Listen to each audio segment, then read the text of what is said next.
I'm preparing to break camp here in the Coconino National Forest just north of Flagstaff. I like this place so much I was going to stay for a second night and rest and relax, but made a couple of discoveries when I finally did get out of the van. It's made me decide to push on. First of all, it's 2:30 local time, 2:30 p.m.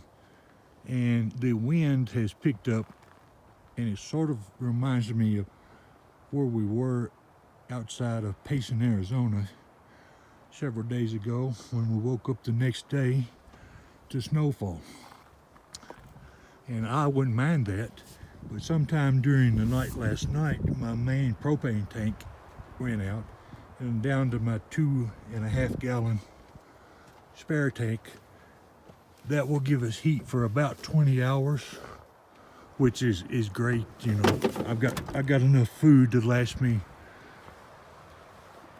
a week or more.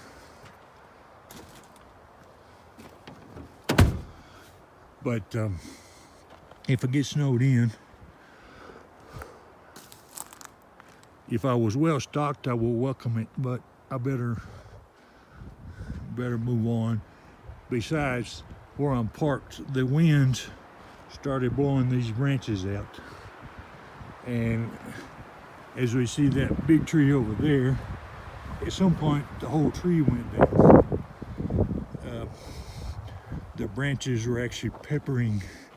I guess the big one on that side over there hit the van and made a loud noise, so I had to check out and see if I was under attack by some Rocky Mountain squirrels or something, but it was just that.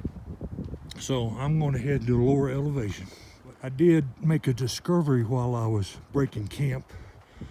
Humphreys Peak, which is right up there, is actually an extinct volcano. It's actually one of a series that make up the San Francisco Peak region north of Flagstaff. But as I was breaking camp and taking down the curtains, I happened to drop one of these high-powered rare earth magnets right here and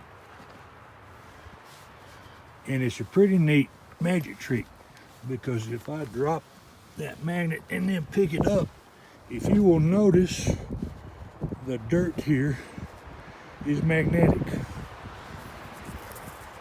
All of you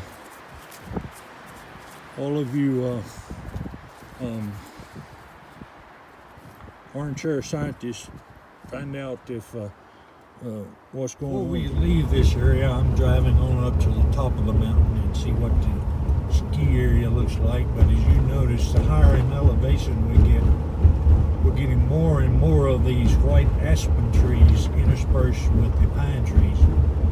And the aspens are beginning, I guess, to dominate. I'm sure they would be beautiful if you were here when they had their leaves on, especially the golden fall color.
Bowl, established 1938.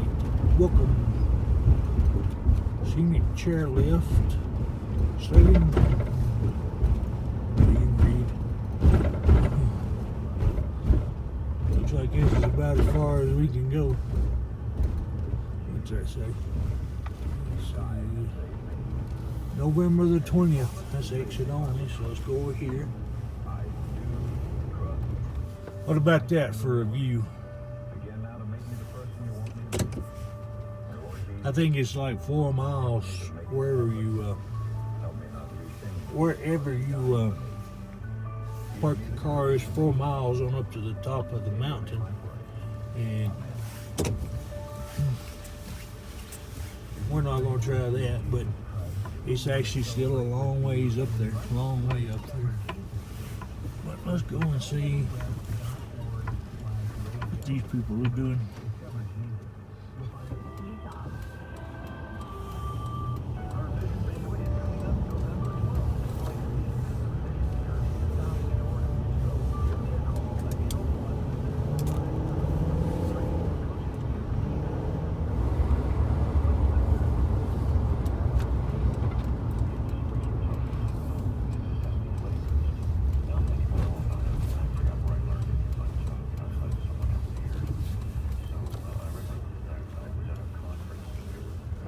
Down the road from where we turned off, but there's a better view of the mountain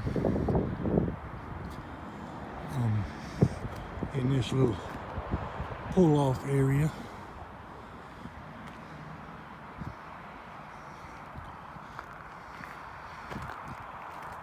Okay, somewhere up there, I don't know, around halfway up is where we spent the night last night.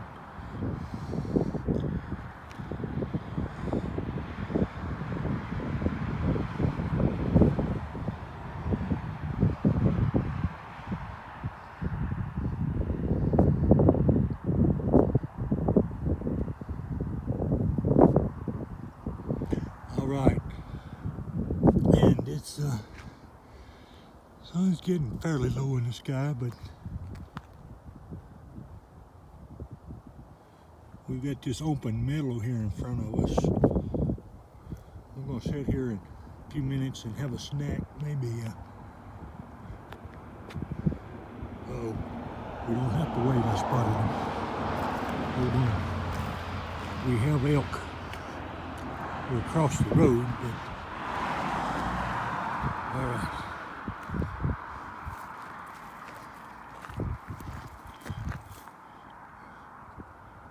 I think they're all cows, but let's see what we can do.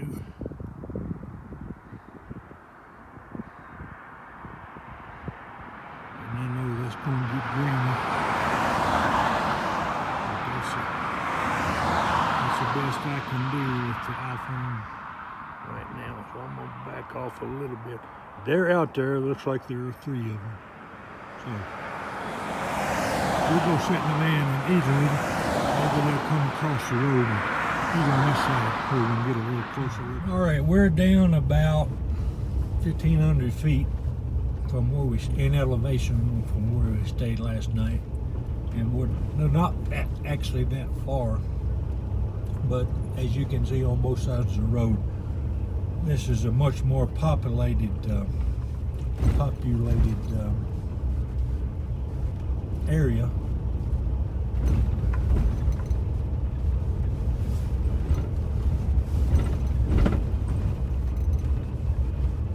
We just need to find us a flat spot and your destination is on the left. Claim it for ourselves.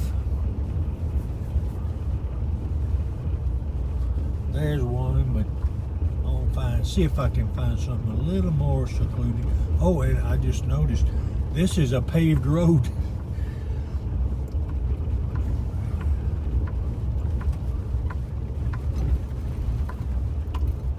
There's a lady living in a car, traveling in a car.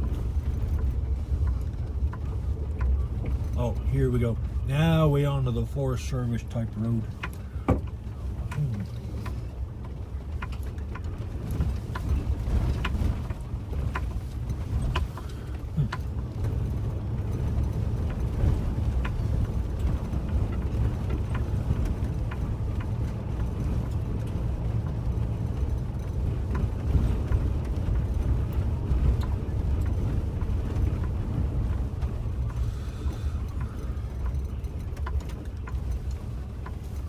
think I'm gonna turn around here because anything beyond this is getting steep. So, and we'll let you see the hardcore people down here. They're staying in a tent.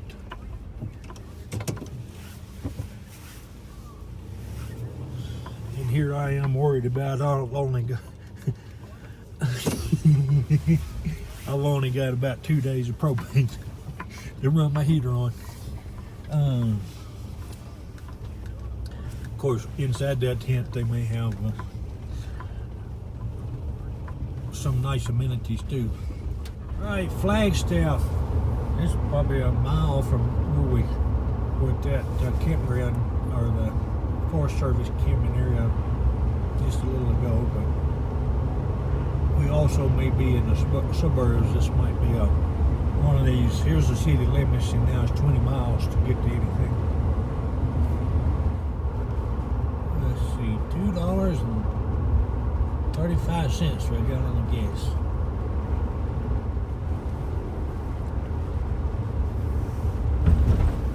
But I've never been in part of this part At the roundabout, take the second exit onto North Switzer Canyon Drive. of Flagstaff before. In half a mile, turn left onto East Route 66. Hey, back on Route 66. We're probably going to try to stay on 66 some more going back than we did coming. So we will avoid I-40. That's where Siri's trying to take us, is to I-40, but we're going to she'll fuzz at us because we'll, until we turn her off.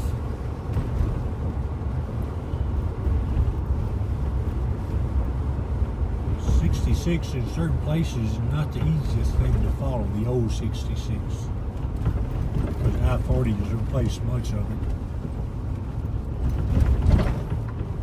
Get the dog in front of us.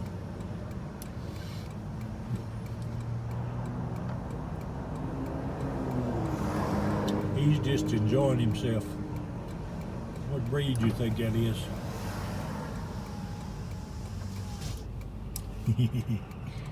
Nice. We're Flagstaff, and then we'll try to find old Route 66 and one of those roadside displays meant to catch the eye of the tourists, to make them stop at store. And this one is abandoned, but we'll go down and look at it, because I guess, I don't know the history of it, but if it was here during the heyday of Route 66, it would compete with the wigwams and all the other things that people built to catch the eye. There's these things right here. Just a little artwork to say, come on in and spend some money with us. And of course, it's been abandoned, and now it's all covered with graffiti and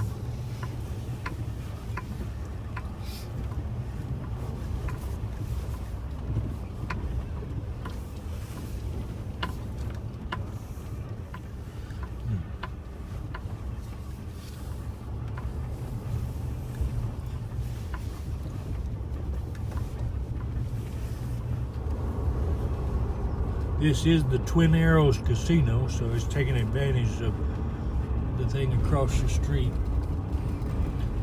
It looks like it's a filling station. Ooh, cattle guard. Let's see if they got reasonable prices, which are not going to. They would gladly let you park here overnight, but I'm going to head on down the road a little ways, because we still got daylight and I'm not ready to settle in yet.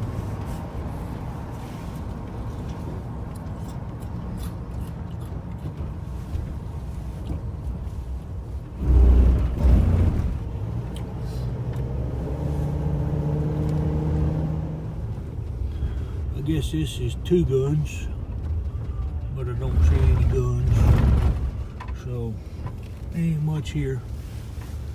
And I'm not gonna go out there with a stranger, so guess you could park overnight here on this wide area. Nobody's probably gonna say anything, but I believe we have a rest area up ahead, which I'm going to try to find.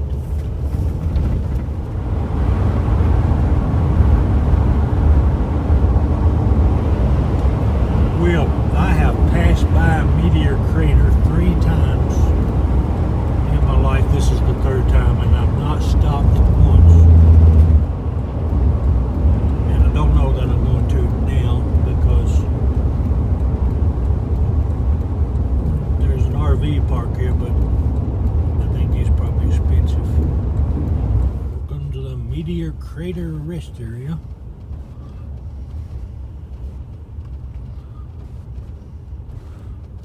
What this guy's doing. Exercising.